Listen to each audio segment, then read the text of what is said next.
สนามเพื่อการประสูติปีนี้เปิดปีงานแข่งขันกีฬานักศึกษาชั่วมหาวิทยาลัยแห่งชาติข้ามปี12ประจำโซนที่2022อย่างเป็นทางการมหาวิทยาลัยแห่งชาติเป็นมหาวิทยาลัยเต็มรูปแบบแห่งนาฬิกาในประวัติศาสตร์ที่50ครับพนโดยวันนี้เข้ามีเวลา1,995เรื่องของคณะมหาวิทยาลัยเทคนิคศาสตร์สาธารณสุขเข้าการมีสองการแต่ในปีนี้เป็นที่สังเกตจากกรรมการปีฟ้าขับรถเจ็ดคันทิ้งสองคันและกรรมการปีฟ้าจากตลาดแก้วปีที่1ที่ผู้ป่วยเข้าในโรงพยาบาลจิตอายุ13ปี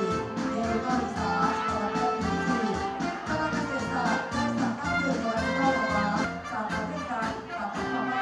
สาขาโครงการและสาขาในปัจจุบันนี้มีนักศึกษาทั้งหมด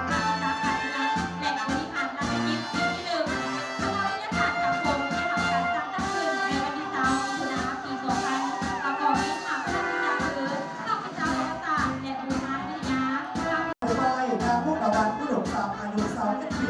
เรียนรู้ภาษาครูและศาสตร์ภาษาปีที่3คือผู้ป่วยเข้าภูมิพลสิงหาราชอายุ19ปีเรียนรู้ภาษาครูและศาสตร์สังคมอาชีพที่มีความรู้ต้นทุนประกอบมี6ภาควิชาคือภาควิชาครูที่การบริหารการศึกษาภาควิชาครูที่ศาสตร์สังคมภาควิชาครูที่ศาสตร์ต่างประเทศภาควิชาครูที่ศาสตร์ธรรมศาสตร์ภาควิชา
อายุ19ปีเรียนอยู่ภาควิชา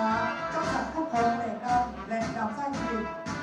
คือผู้ป่วยเข้ากายสิทธิ์โรงพยาบาลอายุ22ปีเรียนอยู่ภาควิชาอนุรักษ์ป่าไม้แหล่งใด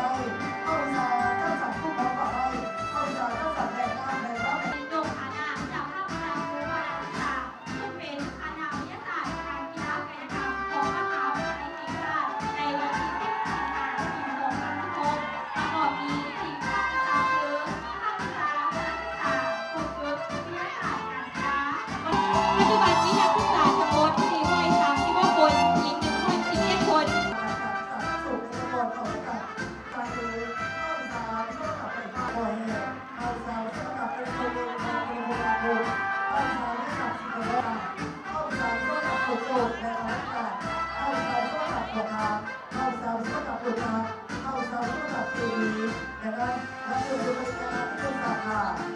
ตอนนี้สาขาคือ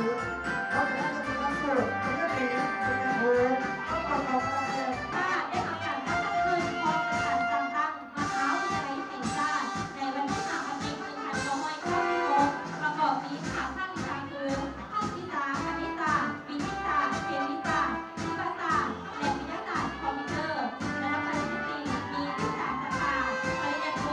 ใช้แต่ผมอายุ18 ปีเรียนอยู่ภาควิชาสื่อสารมวลชนปีที่1คณะอักษรศาสตร์ได้ออกจากภาษาวัฒนธรรมในคณะศาสตร์ตั้งแต่ปี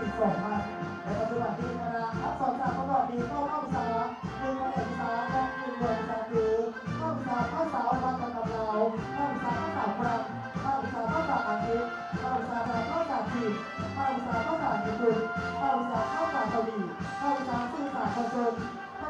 าษารัสเซียโดยวิชาภาษาเอสปานโยล คณะอักษรศาสตร์ประกอบวิชาศูนย์วิชาการคือศูนย์ครูภาษาอังกฤษแล้วอินเดียศูนย์ภาษารัสเซียศูนย์เรื่องภาษาเอา แต่อัจฉริยะ สำหรับคำขอของคณะศึกษาในงานธุรกิจที่สนิท และสนองบุคลากรขับไส้สังคม ในสำหรับคำขอของคณะวิศวกรรมศาสตร์การศึกษาดีกีฬาดินวิจารณบัตรสู่ความทันสมัย2,300ก็ได้เป็นเกียรติของเราในต้องเรียนสำนัก